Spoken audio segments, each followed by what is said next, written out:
বিসমিল্লাহির রহমানির রহিম।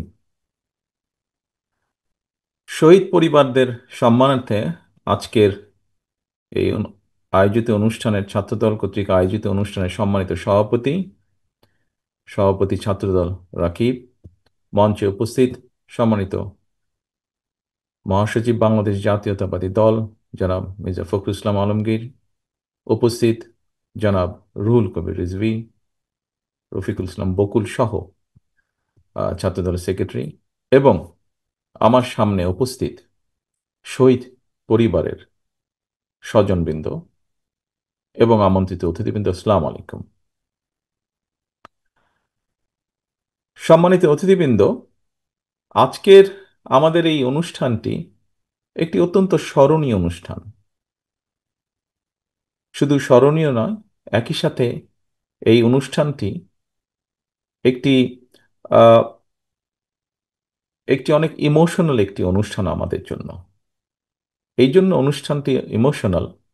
আজকে আপনারা এখানে যারা বক্তব্য রেখেছেন, আপনারা যেই কষ্ট নিয়ে কথাগুলো বলেছেন, আপনারা যেই কষ্টের মধ্য দিয়ে গিয়েছেন, হয়তো অনেক মানুষই সেটি ঠিক অনুভব করতে হয়তো পারে না, বুঝতে পারে আপনারা কষ্টে আছেন, হয়তো সবাই অনুভব করতে পারে না। যারা একমাত্র আপনাদের মতন এই অভিজ্ঞতাতে গিয়েছে বা যাচ্ছে, তাদেরই এটি অনুভব করার মতন সামর্থ্য বা শক্তি হয়তো বা আছে। অন্যদের হয়তো আছে, সেটা অন্যভাবে তারা অনুভব করেন, যারা এই এক্সপিরিয়েন্সের মধ্যে দিয়ে যাননি। শহীদ স্বজনবৃন্দ, গত প্রায় 16-17 বছরে, 16 বছরে 17 বছরে, বিশেষ করে বিগত যে স্বৈরাচার বাংলাদেশ থেকে পালিয়ে গিয়েছে, আপনারা আপনাদের যে স্বজনকে হারিয়েছেন, তাদের মতন আরো বহু স্বজনকে আমরা হারিয়েছি, আরো বহু সহকর্মী নেতাকর্মীকে আমরা হারিয়েছি গত 17 বছরে, প্রায় 16 বছরে। আমাদের হিসাব মতে 726 জনের মতন, যার সাথে এই 726-এর সাথে আজকের এই 142 জনও যুক্ত হবে নতুন করে। বিগত 10-12 বছর যাবত আমরা চেষ্টা করেছি আমাদের এই শহীদ যারা খুন গুমের শিকার হয়েছে, আমাদের সেই সহকর্মীদেরকে, সেটি শুধু ছাত্রদল নয়, বিএনপি, যুবদল, স্বেচ্ছাসেবক, অন্য অন্য আমাদের অঙ্গ সহযোগী সংগঠন, সকলের সাথে আমরা চেষ্টা করেছি দলের অবস্থান থেকে, দলের পক্ষ থেকে একটি যোগাযোগ রাখার জন্য। আমাদের যে লিমিটেশন আছে, যে সীমাবদ্ধতা আছে, তার ভিতরে থেকে আমরা চেষ্টা করেছি যতটুকু সম্ভব তাদের পাশে দাঁড়াতে, তাদেরকে সাথে রাখতে, তাদের সাথে থাকতে আমরা চেষ্টা করেছি।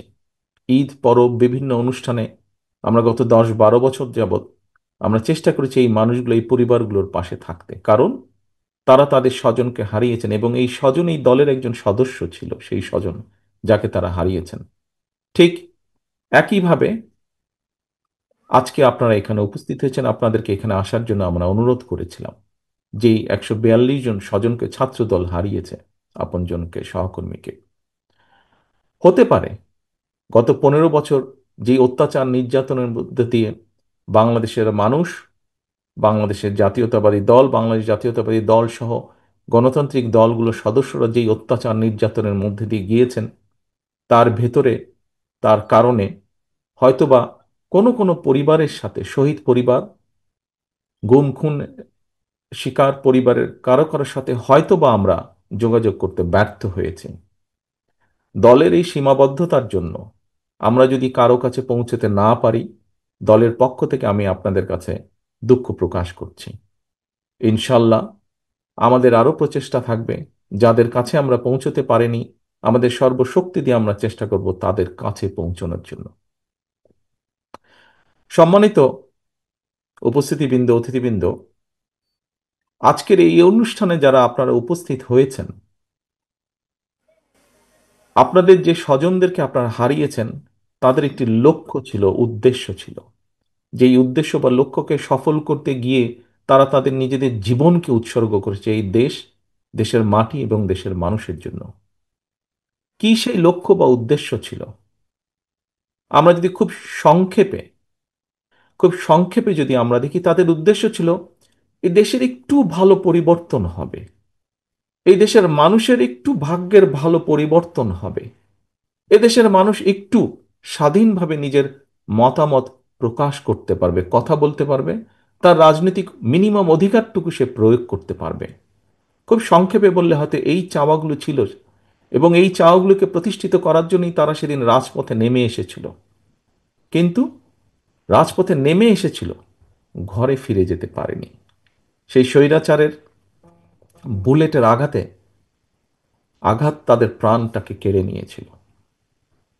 সম্মানিত উপস্থিতিবৃন্দ, আপনাদের যেই ক্ষতি হয়েছে, আপনারা যা হারিয়েছেন, পৃথিবীর তাবৎ সম্পদ এনে আপনাদেরকে দিলেও আপনারা তার সেই ক্ষতি পূরণ করা সম্ভব নয়।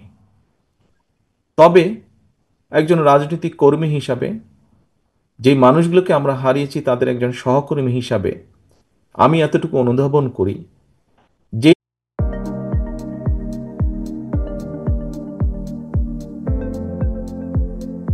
কিছুকে উপেক্ষা করে রাজপথে নেমে এসেছিল, সেই প্রত্যাশাগুলোকে যদি আমরা পূরণ করতে সক্ষম হই, তাহলে তাদের আত্মা কিছুটা হলেও শান্তি পাবে। এখানে একজন বাবা বলে গিয়েছেন, আমরা সবাই একসময় চলে যাব, সেই বাবাটিও চলে যাবেন এই দুনিয়া ছেড়ে একদিন। হয়তো তার সন্তানের সাথে তার দেখা হবে, সন্তান তখন তাকে জিজ্ঞাসা করবে, তোমরা কি করেছো আমরা চলে আসার পরে? প্রিয় সম্মানিত উপস্থিতিবৃন্দ, বাংলাদেশ জাতীয়তাবাদী দল একটি রাজনৈতিক দল হিসাবে আমাদের এই শহীদদের এই যে প্রত্যাশা, সেই প্রত্যাশা যাতে পূরণ হয় তার জন্য আমরা পরিকল্পনা গ্রহণ করেছি। আমরা পরিকল্পনা গ্রহণ করেছি এই দেশের আগামী ভবিষ্যৎ প্রজন্ম, তাদেরকে কিভাবে আমরা শিক্ষিত করে উপযোগী মানুষ করে গড়ে তুলব। সম্মানিত অতিথিবৃন্দ, আমরা পরিকল্পনা গ্রহণ করেছি, ছোটবেলা থেকে পড়ে এসেছি কৃষিপ্রধান দেশ বাংলাদেশ। এই দেশের কৃষিকে কিভাবে আরো স্বাবলম্বী করে গড়ে তোলা যায়, সেই ব্যাপারে আমরা পরিকল্পনা গ্রহণ করেছি। আমরা পরিকল্পনা গ্রহণ করেছি এই দেশের এই মুহূর্তে সবচাইতে বড় যেই সমস্যা, সেই সমস্যাটা হচ্ছে আমাদের প্রায় 4-5 কোটি মানুষ,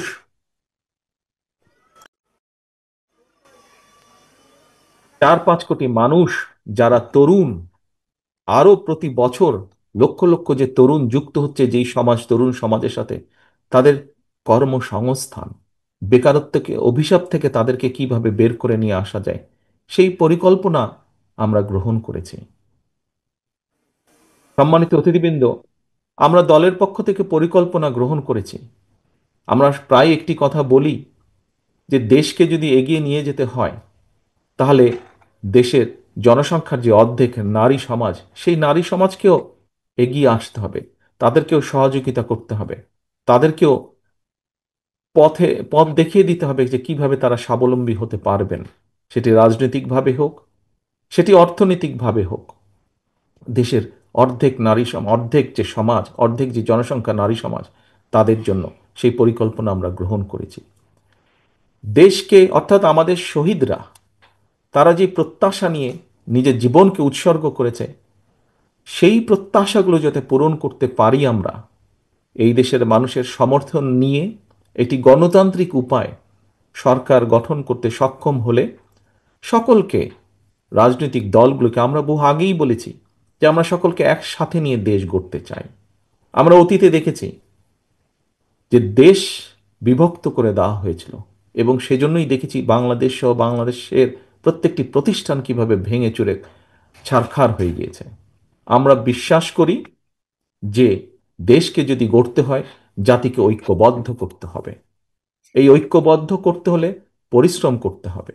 দেশকে গড়তে হলে জাতিকে ঐক্যবদ্ধ করতে হবে। ঐক্যবদ্ধ করার জন্য সব প্রকার উদ্যোগ আমরা গ্রহণ করেছি। সম্মানিত অতিথিবৃন্দ, শহীদ পরিবারের সদস্যবৃন্দ, আপনারা এখানে যারা বক্তব্য দিয়েছেন, আপনাদের বক্তব্য থেকে কতগুলো বিষয়, কতগুলো পরামর্শ বেরিয়ে এসেছে। তবে হয়তো বিভিন্ন কারণে আপনারা কিছু কিছু বিষয় হয়তো খেয়াল দিতে পারেননি, সেজন্যই হয়তো বেরিয়ে এসেছে। যেমন বলেছেন জুলাই সনদ, এটি আমরা 3 মাস আগে দিয়ে দিয়েছি। আপনারা বিচারের কথা বলেছেন, বিচারের কথা শুধু আপনাদের কথা না, বিচারের কথা সমগ্র বাংলাদেশের প্রত্যেকটি গণতান্ত্রিক মানুষের দাবি, প্রত্যেকটি গণতান্ত্রিক মানুষের কথা, দাবি এটি। কাজেই কেন আমরা সেটি করব না? অবশ্যই বাংলাদেশ জাতীয়তাবাদী দল যখনই সুযোগ পাবে অবশ্যই নিশ্চিত করার চেষ্টা করবে প্রত্যেকটি হত্যাকাণ্ডের বিচার। এটি নিশ্চিত করার চেষ্টা করবে, কারণ এটি আমাদের কমিটমেন্ট।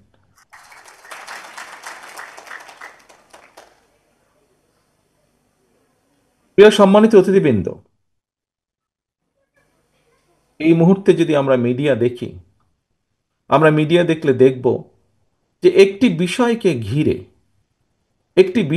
ঘিরে বিভিন্ন রকম কিছু কিছু মেসেজিং করার চেষ্টা করা হচ্ছে, কিছু একটি তৈরি করার, একটি একটি একটি একটি একটি গল্প তৈরি করার চেষ্টা করা হচ্ছে। দেখুন, আমি আমার একটি রাজনৈতিক অভিজ্ঞতার কথা আপনাদের সামনে তুলে ধরতে চাই। এই অভিজ্ঞতা আমার যেমন আছে, এই অভিজ্ঞতা মহাসচিব সাহেবের আছে, এই অভিজ্ঞতা মঞ্চে উপস্থিত রিজভী সাহেবের আছে, এই অভিজ্ঞতা মঞ্চে উপস্থিত আমাদের ছাত্রদলের সভাপতি, সেক্রেটারি, আমাদের ছাত্রবিদ্রোহ সম্পাদক বকুল সহ অনেক নেতৃবৃন্দের আছে এই অভিজ্ঞতা। কি সেই অভিজ্ঞতাটি?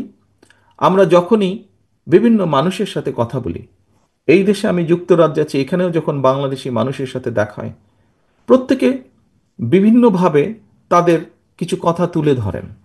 আপনারা যেরকম তুলে ধরেছেন, কেউ বলেছেন প্রশাসনকে এটা বলে দিতে, প্রশাসনকে কঠোরভাবে নিয়ন্ত্রণ করতে অথবা ঠিকভাবে গাইড করতে, কেউ বলেছেন বিচারের কথা। বিভিন্নজন বিভিন্ন পরামর্শ আপনারা দিয়েছেন, এভাবে বিভিন্ন মানুষ পরামর্শ দেয়। সম্মানিত অতিথিবৃন্দ, সকলের কাছে আমি একটি কথা তুলে ধরতে চাই। কেন বিএনপিকে আমরা, বা মানুষ পরামর্শ দেয় কেন বিএনপিকে? কারণ মানুষ একটি জিনিস বিশ্বাস করে বা মনে করে খুব দৃঢ়ভাবে, যে বিএনপি সরকার পরিচালনার অভিজ্ঞতা আছে, ইনশাল্লাহ বিএনপি আগামী দিনে দেশ পরিচালনা করবে। যে যেই কাজটা করতে পারে, আমি এটি তালি বাজানোর জন্য দেইনি, কিন্তু আমি একটি জিনিস বোঝানোর জন্য দিয়েছি, বলছি আপনাদেরকে। অর্থাৎ যে যেই কাজটি করতে পারে, অন্যজন, অপরপক্ষ যদি বিশ্বাস করে যে অমুক ব্যক্তি অমুক কাজটি করতে পারে, করার ক্ষমতা তার আছে, তখন সেই বিষয় সংক্রান্ত পরামর্শ বা তার মতামত সে তুলে ধরে। আপনারা টিভিতে দেখবেন, টক শোতে দেখবেন, বিভিন্ন ব্যক্তি বলেন, হ্যাঁ বিএনপির তো এই করা উচিত, বিএনপির ওই করা উচিত, বিএনপির দেশ নিয়ে এটা করা উচিত, বিএনপির দেশ নিয়ে ওই পলিসি নেওয়া উচিত, বিএনপির ছাত্রদের নিয়ে এই পলিসি নেওয়া উচিত, শ্রমিকদের নিয়ে এই পলিসি নেওয়া উচিত। কেন বলে কথাগুলো? কথাগুলো বলে কারণ যারা পছন্দ করে করে না উভয় পক্ষই স্বীকার করে নিচ্ছে যে আগামী দিনে ইনশাল্লাহ বিএনপি দেশ পরিচালনা করবে। সেই জন্যই বিএনপিকে এই কথা বলে। প্রিয় সহকর্মীবৃন্দ, বিভিন্ন সময় বিভিন্ন পত্রপত্রিকা ইদানিং আমরা দেখছি যে বিএনপি সংস্কারের এটি মানছে না, ওটি মানছে না, সেটি মানছে না। অপরপক্ষে আমরা দেখছি অনেকগুলো দল সব কিছু মেনে নিচ্ছে। আমাদের নেতৃবৃন্দ বলেছেন যে এখানে তো আমরা এসেছি আলোচনা করার জন্য, যদি সব মেনেই নিতে হয় সেটি তাহলে আলোচনার দরকার ছিল কি? সরকার বলে দিত যে এই করতে হবে। কিন্তু আলোচনার জন্যই ডাকা হয়েছে, এবং সেই আলোচনাকে আমরা দেখেছি কিছু ব্যক্তি, তার মধ্যে কিছু মিডিয়ার কিছু অংশ সহ, বলার চেষ্টা করছেন, তুলে ধরার চেষ্টা করছেন যে বিএনপি এটা মানছে না, বিএনপি ওটা মানছে না, আর কেউ কেউ এটা মানছে, ওটা মানছে। সকলের প্রতি সম্মান রেখেই আমি বলছি, দেশ পরিচালনার দায়িত্ব যারা যারা যাচ্ছেন রিফর্ম কমিটিতে, দেশ পরিচালনার অভিজ্ঞতা বা দায়িত্ব বা অভিজ্ঞতা বিএনপি ছাড়া আর কি কারো ওখানে আছে? কারণ নেই, আর কারণ নেই। কাজে বিএনপি যেটি মানছে এবং যেটি নিয়ে বিএনপি প্রশ্ন তুলছে, বিএনপির অভিজ্ঞতা থেকেই বলছে। কারণ বিএনপি জানে, বিএনপির ধারণা আছে যে কোন কাজটি করলে দেশের জন্য ভালো হতে পারে, কোন কাজটি করলে দেশের জন্য ভালো না হতে পারে। বিএনপির দায়িত্ববোধ আছে, দায়িত্ববোধ আছে বলেই বিএনপির অবজারভেশনগুলো তুলে ধরছে, বিএনপির আপত্তিগুলো তুলে ধরছে। যার কোনো দায়িত্ববোধ নাই তাকে তো যদি বলে যে তোমাকে হিমালয় পর্বত নিতে হবে মাথায়, সে বলবে হ্যাঁ নিব মাথায়। কিন্তু হিমালয় পর্বতকে তো মাথায় তোলা যায় না। যার দায়িত্ববোধ নাই, কাঁধে যার দায়িত্ব পড়ার কোনো কারণ নেই, কাঁধে যার দায়িত্ব নেবার কোনো কারণ নেই, সে তো সব কিছুই করে ফেলতে পারবে। বিএনপির যেহেতু দায়িত্ববোধ আছে, বিএনপি যেহেতু অভিজ্ঞতা আছে, সেই জন্যই অভিজ্ঞতার আলোকেই বিএনপি যেটা যেটা মনে করেছে দেশের জন্য ভালো, দেশের মানুষের জন্য ভালো হবে, বিএনপি সেটাতে সেটাতে এগ্রি করেছে। বিএনপি যেটাতে যেটাতে মনে করেছে যে আলোচনার মাধ্যমে সংসদে, আগামী সংসদে আলোচনার মাধ্যমে করে ফেলা যাবে, কাজটি আলোচনার মাধ্যমে আমরা করব, বিএনপি সেভাবেই প্রস্তাব উপস্থাপন করেছে। আজকে দেখুন, জুলাই সনদ নিয়ে আপনারা কথা বলেছেন, জুলাই সনদ নিয়ে বাইরে কথা বলেছে, কিন্তু কেন কেউ বলছে না? সরকার থেকে কেন বলছে না? ঠিক আছে, জুলাই সনদ তো এর কি ব্যাপার স্যাপার, এগুলো তো বিএনপি 3 মাস আগেই জানিয়ে দিয়েছে। কেন বলছে না? কেন কিছু কিছু দল পুরো বিষয়টিকে ভ্রান্তভাবে উপস্থাপনের চেষ্টা করছে? যে ঘটনাটি ঘটে গেছে পুরনো ঢাকায়, যে ঘটনাটি ঘটে গেছে, যে ছেলেটি মারা গেছে বরঞ্চ তার সাথে হয়তো যুবদলের সম্পর্ক আছে, কিন্তু যে খুন করছে বা যে হত্যা করছে তাকে তো অন্য জায়গা থেকে, আমরা যেটা খবর পেয়েছি, অন্য জায়গা থেকে নিয়ে আসা হয়েছে। তাকে তাকে ধরা হচ্ছে না। ধরা হলো, অন্যদেরকে অ্যারেস্ট করা হলো, তাকে ধরা হচ্ছে না। কি তাকে আসামিও পর্যন্ত বোধহয় করা হয়নি এখন পর্যন্ত। কেন হয়নি? কেন ধরা হচ্ছে না? আমাদের পক্ষ থেকে তো একবারও বলা হয়নি যে তমুককে ধরা যাবে না, অমুককে ধরা যাবে, একবারও তো এই কথাটি বলা হয়নি। আমরা বরাবর বলে দিচ্ছি, একটু আগে যেটি আপনাদের সামনে বলেছি, বরাবর আমরা বলেছি অন্যায়কারী আইনের দৃষ্টিতে তার বিচার হবে। দলের সাথে তার কি সম্পর্ক, কিচ্ছু যায় আসে না তাতে। তাকে দল কোনো রকম প্রশ্রয় দিবে না। কেউ যদি কোনো অন্যায় করে থাকে, তাহলে প্রশাসন ধরছে না কেন তাকে? আমাদের এখানে রিজভী আহমেদ সাহেব পরিষ্কার বলেছেন, দলীয় অবস্থান থেকে আমাদের যা যা করা প্রয়োজন, আমরা প্রত্যেকটি যেটি যেটি জেনেছি, তদন্তের পরে যাদের যাদের সম্পর্কে প্রমাণিত হয়েছে অভিযোগ, আমরা আমাদের দলীয় অবস্থান থেকে তাদের বিরুদ্ধে ব্যবস্থা গ্রহণ করেছি। আইন শৃঙ্খলা বাহিনী কেন তাহলে বসে আছে? আইন শৃঙ্খলা বাহিনীকে চালায় কে? বিএনপি তো চালায় না, চালাচ্ছে তো সরকার। তাহলে সরকার কেন ব্যবস্থা নিচ্ছে না তাদের বিরুদ্ধে? সেটি দলেরই হোক বা সেটি অন্য কোনো লোকই হোক, কেন ব্যবস্থা নিচ্ছে না? প্রিয় উপস্থিতিবৃন্দ, দেখুন, একটু আগে আপনাদের সামনে আমি তুলে ধরেছি বিএনপির প্রত্যেকটি, আমাদের যারা শহীদ হয়েছে সহকর্মীরা, তারা দেশকে যেমন দেখতে চেয়েছে, তার উপরে ভিত্তি করে আমরা প্রত্যেকটি বিষয়ে পরিকল্পনা গ্রহণ করেছি। কিন্তু একটি শব্দ প্রায় বক্তব্যে উঠে আসে, ষড়যন্ত্র। যা আগে বলেছিলাম 8 মাস 7 মাস আগে, তা এখনো বলছি। শুধু আমি একা বলছি না, যারা বিবেকবান সচেতন মানুষ, দেশপ্রেমিক মানুষ, প্রত্যেকটি মানুষ বলছেন এই কথাটা। নতুন করে ষড়যন্ত্র আবার শুরু হয়েছে। একটু আগে আমি বলেছি বিএনপি তার অভিজ্ঞতার আলোকে বলেছে সংস্কার কোনটি উচিত হবে, কোনটি উচিত হবে না, বা কি মতামত, কারণ বিএনপি দায়িত্ববোধ থেকে বলেছে।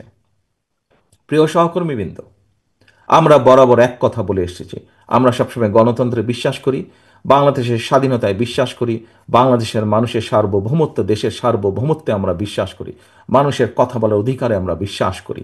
বিএনপি তার জন্ম থেকে বলেছে, বিএনপি বহুদলীয় গণতন্ত্রে বিশ্বাস করে। এই কথাটি শুধু বলেনি, এই কথাটি প্রমাণ করে দেখিয়েছে। বিএনপি সংসদীয় গণতন্ত্রে বিশ্বাস করে। বিএনপি শুধু বলেইনি, দেশনেত্রী খালেদা জিয়ার সময় আমরা এটি প্রমাণ করে দিয়েছি প্রেসিডেন্সিয়াল ফর্ম থেকে পার্লামেন্টারিয়ান ফর্মে কনভার্ট করার মাধ্যমে। বিএনপি এই কাজগুলো যেগুলো বিশ্বাস করে, বিএনপি প্রমাণ করেছে বিভিন্ন সময় কাজের মাধ্যমে বিএনপি যা বলে। কিন্তু আমরা কি দেখেছি? অনেকগুলো রাজনৈতিক দলকে আমরা দেখেছি, কারো সাথে আমরা দেখেছি, কারোর ব্যাপারে আমরা দেখেছি স্বাধীনতা যুদ্ধের সময়ের ভূমিকা। যখন বিএনপির প্রতিষ্ঠাতা শহীদ রাষ্ট্রপতি জিয়াউর রহমান স্বাধীনতার ডাক দিয়েছিলেন, সেই সময় আমরা দেখেছি দেশের স্বাধীনতার বিরোধিতা কে করেছে, কাদের পক্ষ নিয়ে দেশের স্বাধীনতার বিরোধিতা করেছে। আবার আমরা দেখেছি কোন রাজনৈতিক দলের সদস্য এই দেশের মানুষকে যুদ্ধের ডাক দেয়নি, বরং ডাক দেওয়ার দায়িত্ব তাদের ছিল, কিন্তু ডাক না দিয়ে আমরা দেখেছি সবাই মিলে গিয়ে কোনো একটি দেশে লুকিয়েছিল বা আশ্রয় নিয়েছিল। কে ছিল এই দেশে? এই দেশের জনগণ ছিল। এই দেশের মুক্তিযোদ্ধারা এই দেশে ছিলেন। এই দেশের জনগণ এই দেশে ছিল। এবং সেই মুক্তিযোদ্ধাদেরকে যারা মুক্তিযুদ্ধ করেছেন তারা বিভিন্ন সেক্টর কমান্ডারের অধীনে মুক্তিযুদ্ধ করেছেন। আজকে যদি বিএনপির অবস্থান থেকে আমরা বলি, আমরা কাউকে দেখেছি একটু দূরের একটি দেশের গান গাইতে, আবার কাউকে দেখেছি একদম প্রতিবেশী একটি দেশের গান গাইতে। এখন তো দেখা যাচ্ছে বিএনপি ছাড়া, বাংলাদেশ জাতীয়তাবাদী দল ছাড়া বিভিন্ন দল বিভিন্ন দেশের গান গাইছে বাংলাদেশে। প্রিয় উপস্থিতিবৃন্দ, বাংলাদেশ জাতীয়তাবাদী দলের পক্ষ থেকে আপনাদের সকলের সামনে আজকে জোর গলায় আমি বলতে চাই, বিএনপি বিশ্বাস করে বাংলাদেশের জনগণ তাদের সকল রাজনৈতিক ক্ষমতার উৎস। বিএনপি বিশ্বাস করে বাংলাদেশের অস্তিত্বে, বিএনপি বিশ্বাস করে বাংলাদেশের মানুষের স্বাধীনতা সার্বভৌমত্বে, দেশের স্বাধীনতা সার্বভৌমত্বে। বিএনপি বিশ্বাস করে এটি বাংলাদেশই হচ্ছে বিএনপির সর্বপ্রথম এবং সর্বশেষ ঠিকানা। কাজে আজ পরিষ্কারভাবে আপনাদের সামনে আবারও আমি তুলে ধরতে চাই যে হত্যাকাণ্ড জুলাই আগস্টে হয়েছে, যে হত্যাকাণ্ড গত 15 বছর হয়েছে, আমাদের সুযোগ আসলে ইনশাল্লাহ প্রত্যেকটি হত্যাকাণ্ডের আমরা বিচার করব। যত সময় লাগুক ধীরে সুস্থে প্রত্যেকটি হত্যার বিচারকাণ্ড আমরা করব। আপনাদের সামনে পরিষ্কারভাবে আমি তুলে ধরতে চাই, 31 দফার মাধ্যমে আমরা জনগণের সামনে দেশকে গড়ে তোলার, রাষ্ট্র কাঠামোকে পুনর্গঠন করার যে পরিকল্পনা দিয়েছি, বাংলাদেশের মানুষের সমর্থন পেলে আমরা পূর্ণ উদ্যোগে সর্বোচ্চ প্রচেষ্টা দিয়ে আমরা 31 দফা বাস্তবায়নের চেষ্টা করব। আমাদের কারণ যে শহীদরা জুলাই আগস্ট সহ গত বিগত 15 বছরে যে মানুষগুলো প্রাণ দিয়েছে এদেশের মানুষের স্বাধীনতা, সার্বভৌমত্ব, রাজনৈতিক অধিকার, অর্থনৈতিক অধিকার প্রতিষ্ঠার জন্য বিএনপি সর্বশক্তি দিয়ে সেই শহীদদের মর্যাদা রক্ষা করবে, প্রতিশ্রুতি বাস্তবায়নের মাধ্যমে। প্রিয় সহকর্মীবৃন্দ, প্রিয় উপস্থিতিবৃন্দ, সম্মানিত নেতৃবৃন্দ, পরিশেষে আমি আপনাদের সকলকে আহ্বান করব, আসুন আমাদের সকলকে চোখ কান খোলা রাখতে হবে। আমাদের যে আন্দোলন, আমাদের যে যুদ্ধ ছিল গণতন্ত্র প্রতিষ্ঠার, মানুষের অধিকার প্রতিষ্ঠার, সেই যুদ্ধ কিন্তু এখনো শেষ হয়ে যায়নি। একটি হাদিস দিয়ে আপনাদের সামনে থেকে আজকে আমি বিদায় নিতে চাচ্ছি। একটি হাদিসে বলা হয়েছে, কোনো ব্যক্তির মিথ্যাবাদী হওয়ার জন্য এতটুকুই যথেষ্ট যে সে যা শুনে সত্যতা যাচাই না করে তাই প্রচার করে বেড়ায়। প্রিয় সহকর্মীবৃন্দ, সম্মানিত উপস্থিতিবৃন্দ, আমরা অনেককেই আজকে ধর্মীয় অবস্থান থেকে অনেককে আমরা কথা বলতে দেখি, অনেককে কথা বলতে শুনি। তাদের সকলের কাছে, তাদের সকলের সামনে এই হাদিসটি আমি রেখে যাচ্ছি। আমি আশা করব আমরা যারা এই দেশের, বাংলাদেশের মাটিতে বড় হয়েছি, বাংলাদেশের আলো বাতাসে বড় হয়েছি, আমরা আমাদের সর্বশক্তি দিয়ে এই দেশের স্বাধীনতা, সার্বভৌমত্ব, এই দেশের মানুষের অধিকারকে রক্ষা করব। আজ শহীদ পরিবারের এই মিলন মেলায় এই হোক আমাদের প্রতিজ্ঞা যে যে কোনো মূল্যে আমরা এই হত্যার বিচার এবং শহীদদের যে স্বপ্ন, যে প্রত্যাশা ছিল, তা আমরা পূরণ করতে সর্বোচ্চ চেষ্টা চালিয়ে যাব। এই হোক আজকের এই মিলন মেলার প্রতিজ্ঞা, এই হোক আজকের এই মিলন মেলার প্রতিশ্রুতি। সকলের কাছে বিদায় নিচ্ছে আমার বক্তব্য শেষ করে। আসসালামু আলাইকুম। আল্লাহ হাফেজ।